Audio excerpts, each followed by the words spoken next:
যে ব্যক্তি মাছ খেতে খেতে মারা গেছে তার নাকি মৃত কাজে মাছ ব্যবহার না করলে তার আত্মার শান্তি হয় না, এরকম একটা প্রথা আমাদের সমাজে কিন্তু আছে।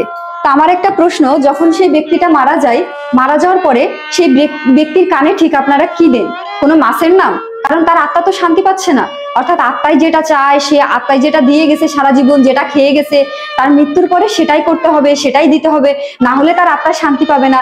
তাহলে আমার একটা প্রশ্ন থাকবে, সেই ব্যক্তি মারা যাওয়ার পরে তার মুখে কি কোনো মাছের ঝোল দেন?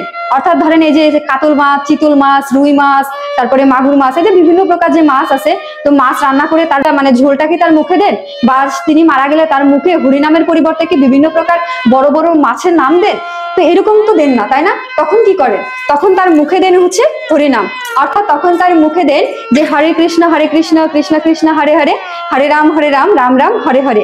আবার দেখা যায় যে যখন হচ্ছে আমরা সেই ব্যক্তির হচ্ছে গালে জল দিই, সেটা কিন্তু দিই গঙ্গা জল। অর্থাৎ সেই ব্যক্তি মরে যাওয়ার পরে তাকে উদ্ধার করার জন্য কাঁধে করে শ্মশানে নিয়ে যাচ্ছেন হরিনাম করতে করতে, তার শ্রাদ্ধ করছেন ভগবান বিষ্ণুর উদ্দেশ্যে, তার মৃত ব্যক্তির হচ্ছে কানে দিচ্ছেন হরিনাম, গালে দিচ্ছেন গঙ্গা জল। আর মৃত ব্যক্তি মরে গেলে তার শ্রাদ্ধে মাছ না দিলে তার আত্মা শান্তি পায় না। তাহলে আমি বলবো সেই মৃত ব্যক্তিকে শ্মশানে না নিয়ে গিয়ে মাছের বাজারে নিয়ে যাওয়া উচিত। আসলে আমাদের সমাজে এটা একটা ভয়ঙ্কর কুপ্রথা।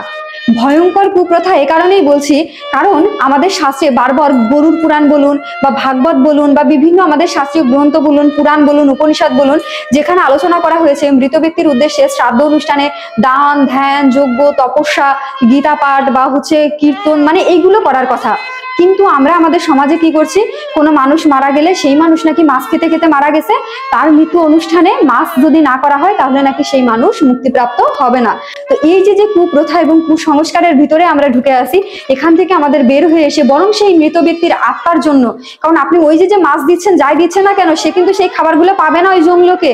অর্থাৎ মৃত্যুর পরে যে 365 দিন তার সাথে যে ঘটনাগুলো ঘটে, সেখানে সে শুধুমাত্র যে পিণ্ডটা আপনি দিবেন সেটাই সে প্রাপ্ত হবে। ওই যে মাছ দিচ্ছেন নাকি খাসি দিচ্ছেন নাকি কি রান্না করে তার উদ্দেশ্যে আপনি অর্পণ করছেন, সেটা কিন্তু সে সেখানে পাবে না। শুধুমাত্র প্রাপ্ত হবে আপনি ভগবান বিষ্ণুর উদ্দেশ্যে যেই পিণ্ডটা দান করছেন আপনি আপনার সেই পিতৃপুরুষদের উদ্দেশ্যে, সেটাই সে শুধুমাত্র প্রাপ্ত হবে, আর সেই জলটুকুই সে প্রাপ্ত হবে। তাই এই কুপ্রথা থেকে বের হয়ে আসুন। আত্মা কখনো কোনো খাবার খায় না। আত্মার যদি খাবার কোনো খেয়ে থাকতো তাহলে আপনি মাছের বাজারে গিয়ে শান্তি পেতেন, মন্দিরে এসে শান্তি পেতেন না। অর্থাৎ ম্যাক্সিমাম মানুষ আমাদের জীবনের, আমরা দুঃখ কষ্টের, দেখা যায় যে ম্যাক্সিমাম সময়টা যখন আমরা খুব দুঃখ কষ্টের ভিতরে থাকি, তখন কিন্তু হচ্ছে আমরা মন্দিরে এসে শান্তি পাই। কোনো মাছের বাজারে বা কোনো মাংস বিক্রি করে যেখানে, সেখানে গিয়ে কিন্তু আমরা শান্তি পাই না। তো যেখানে গিয়ে আপনি শান্তি পান, আত্মা আসলে সেটাই খায়। তো আমাদের আত্মার খাবার হচ্ছে হরিনাম, ভগবানের কথা, ভগবানের লীলা, তারপরে সাধন ভজন, এইগুলো হচ্ছে আত্মার খাবার। আত্মার খাবার কখনো হচ্ছে ওই মাছ, মাংস বা ওই আহার্য বস্তু, এইগুলো আত্মার খাবার হয় না। ওইগুলো খেয়ে যদি আত্মা শান্তি পেত তাহলে মৃত্যুর পরে ব্যক্তি ওইগুলোই প্রাপ্ত হতো। ঠিক আছে? তো যাই হোক, এই কুপ্রথা থেকে সকলে বের হয়ে আসুন।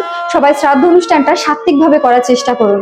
আমার জিনিসটা শুনে খুবই মানে অদ্ভুত লেগেছে যে কিছু মানুষ এখনো এরকম বলে যে মাতাজি আমার শ্বশুর মারা গিয়েছে বা শাশুড়ি মারা গিয়েছে, তো বলেছে ব্রাহ্মণ যে মাছ খেতে খেতে মারা গিয়েছে, তার মানে তার মাছ না হলে তার এই আত্মার মুক্তি হবে না। এটা কি আসলেই সত্যি? এইরকম কোনো প্রথা আসলে আমাদের শাস্ত্রে উল্লেখ নেই। আর যদি থেকে থাকে তা আমাকে একটু রেফারেন্স সহকারে কমেন্টে দিবেন, আমি একটু দেখতে চাই। ঠিক আছে? ভিডিওটা শেয়ার করে দিবেন। ধন্যবাদ সবাইকে। হরে কৃষ্ণ।